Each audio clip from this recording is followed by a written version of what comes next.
Today discuss about spinning job solution or interview questions.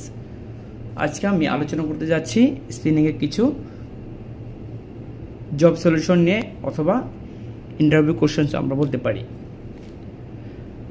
Excessive breakage in ring frame what effect, অর্থাৎ যদি ring মেশিনে অতিরিক্ত পরিমাণে breakage হয় তাহলে আসলে কি সমস্যা হতে পারে।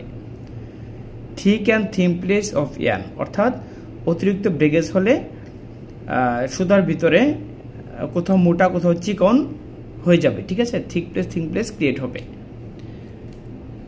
এরপর হচ্ছে যে light traveller use what effect. অনেক সময় আমরা দেখতে পাই যে ধরুন আপনার 30 কাউন্ট 26 কাউন্ট চালাচ্ছেন, সেক্ষেত্রে আপনার ট্রাভেলার দিতে হবে হচ্ছে 10। 24 কাউন্ট চালাচ্ছেন, ট্রাভেলার দিতে হবে 10। সেই ক্ষেত্রে যদি আপনি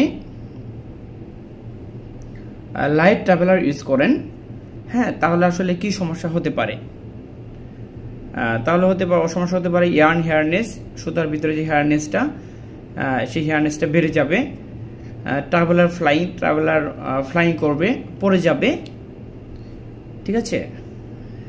তো এরপর হচ্ছে যে ইয়ার্ন ব্রেকেজ, অতিরিক্ত পরিমাণে ইয়ার্ন ব্রেকেজ হবে রিং মেশিনে।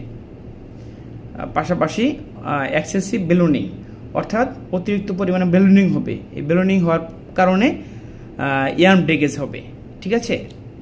এই জন্য কাউন্ট ওয়াইজ যে ট্রাভেলার, সেই ট্রাভেলারই আসলে অ্যাকচুয়ালি ইউজ করা উচিত। এবার হচ্ছে অবজেক্টিভ অফ বেল্ট ম্যানেজমেন্ট। আমরা যে বেল্ট ম্যানেজমেন্ট করি আসলে কি কারণে করি, এর উদ্দেশ্যটা কি, এর কারণটা কি।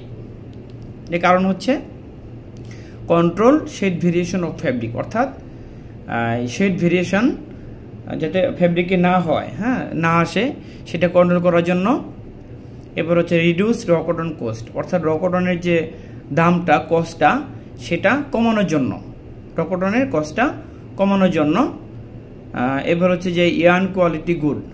আলটিমেটলি যদি ম্যানেজমেন্ট আমরা সঠিকভাবে করি, মাইক অনুযায়ী করি, প্লাস বি অনুযায়ী করি, ঠিক আছে, তো সেই ক্ষেত্রে আপনার কি হবে, ইয়ার্ন কোয়ালিটি ভালো হবে। আলটিমেটলি ইয়ার্ন কোয়ালিটি ভালো হলে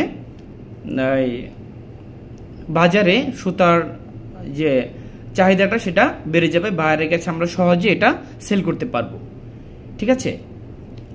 এ হচ্ছে বেল্ট ম্যানেজমেন্টের উদ্দেশ্য। তো আশা করি বুঝতে পেরেছেন। আজকে এ পর্যন্তই, পরবর্তীতে নতুন একটি টপিক নিয়ে আসবো ইনশাল্লাহ। ততক্ষণ ভালো থাকবেন। আল্লাহ হাফেজ।